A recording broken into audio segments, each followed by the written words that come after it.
Chers amis, je suis heureuse de vous retrouver pour ma vidéo retraçant certains faits marquants de la session plénière d'avril 2014.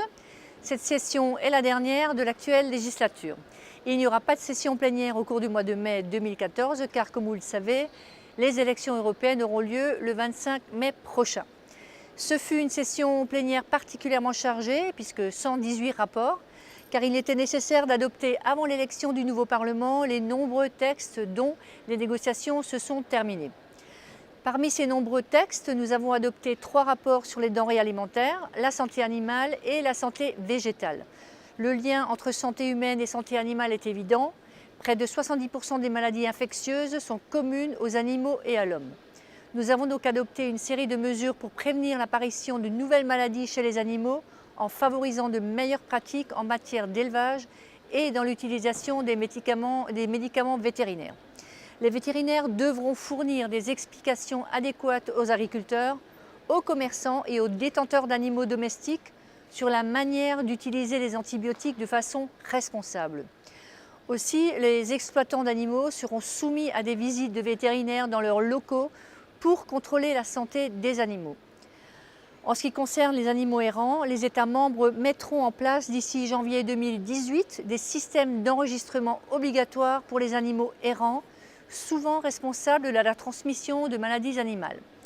Et d'ici le 31 juillet 2019, la Commission européenne devra également présenter une base de données électronique pour les chiens errants dans l'ensemble de l'Union européenne. Je peux toutefois déplorer que ces propositions ne se concentrent pas suffisamment, d'après moi, sur le bien-être animal, alors que la santé des animaux est intimement liée à leurs conditions de vie. Le problème de santé publique causé par l'apparition de maladies animales transmissibles à l'homme doit encourager la Commission européenne à prendre à bras-le-corps le problème de la santé animale et en particulier celle des animaux de ferme. Alors, lors de cette session, nous avons également adopté un texte qui encadre très strictement l'utilisation des sacs plastiques. Au sein de l'Union européenne, il existe une grande disparité dans l'utilisation de ces sacs qui sont extrêmement polluants et qui ont une durée de vie de près de 400 ans. Dans certains États membres, ces sacs ont presque totalement disparu, alors que dans d'autres États, leur utilisation reste très répandue. En 2010, chaque citoyen de l'Union européenne a utilisé en moyenne 200 sacs en plastique. Nous avons donc décidé de rendre obligatoire le paiement des sacs plastiques car il a été démontré que fixer un prix pour un sac plastique est un instrument efficace pour réduire leur utilisation excessive. De plus, les sacs utilisés pour emballer les fruits, les légumes ou les confiseries devront être remplacés d'ici 2019 par des sacs en papier recyclé, biodégradables ou compostables. L'objectif visé est une réduction de 50% des sacs plastiques d'ici 2017 et de 80% en 2019 sur l'ensemble du territoire européen. Alors, nous avons également adopté des règles qui renforcent la lutte contre la contrefaçon de l'euro. J'étais responsable de ce dossier pour l'ensemble de mon groupe politique. Depuis son introduction, le coût lié à la contrefaçon de la monnaie unique s'élève à 500 millions d'euros. Pire, Europol considère que les groupes criminels qui font de la contrefaçon sont plus nombreux et de mieux en mieux organisés. Les billets les plus couramment contrefaits sont les billets d'usage quotidien, comme les billets de 10 ou de 20 euros. Un commerçant qui serait payé avec de la fausse monnaie ne peut même pas être remboursé, même s'il a perçu cet argent de bonne foi. C'est donc une perte sèche pour toutes les personnes qui sont en possession de ces faux billets.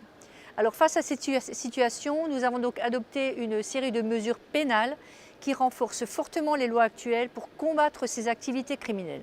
Ces sanctions pénales s'appliqueront à toute personne produisant et ou distribuant de la fausse monnaie sur l'ensemble du territoire de l'Union européenne. Enfin, au cours de cette session plénière, un débat prioritaire a eu lieu le mercredi matin sur le centenaire de la Première Guerre mondiale. Les millions de morts et de blessés de la Première Guerre mondiale doivent être honorés et nous devons nous rappeler que la Première Guerre mondiale qui a dévasté l'Europe fut causée avant tout par la rivalité franco-allemande. Nous ne pouvons pas l'oublier à l'heure où certains eurosceptiques et certains populistes souhaitent remettre en cause la construction européenne et favoriser un repli sur soi. il est nécessaire que les jeunes générations se souviennent des terribles sacrifices consentis par les populations européennes débutés il y a tout juste un siècle. Nous devons être optimistes sur l'avenir de notre continent malgré les difficultés actuelles et cette commémoration doit nous faire prendre conscience du chemin parcouru grâce à la réconciliation franco-allemande intervenue il y a 60 ans. Voilà, chers amis, c'est le cœur un peu serré que je tiens à vous remercier de l'intérêt que vous avez porté à mon mandat tout au long de ces 5 années. Vous le savez, j'ai comme toujours été, comme l'on dit, cash, comme l'on dit, et loin de moi bien sûr, l'envie de faire semblant. En effet, étant en troisième position sur la liste de l'alternative, il est clair que je n'ai aucune chance d'être réélue. Cependant, ce mandat m'a permis de faire des rencontres inoubliables dans le monde entier ou presque, et m'a permis d'acquérir une expertise dans le domaine du développement, de l'aide humanitaire, du développement durable ainsi que de tout ce qui touche aux droits de l'homme. On ne revient, je le dis toujours, pas indemne de ces missions et je mettrai toute mon expérience au profit de mon agglomération puisque j'ai eu l'honneur d'être élue vice-présidente de la M2A autour de son président Jean-Marie Bockel qui n'a cessé de me soutenir durant tout mon mandat et qui me renouvelle sa confiance pour ma nouvelle fonction. Alors je vous dis à très bientôt pour de nouvelles aventures.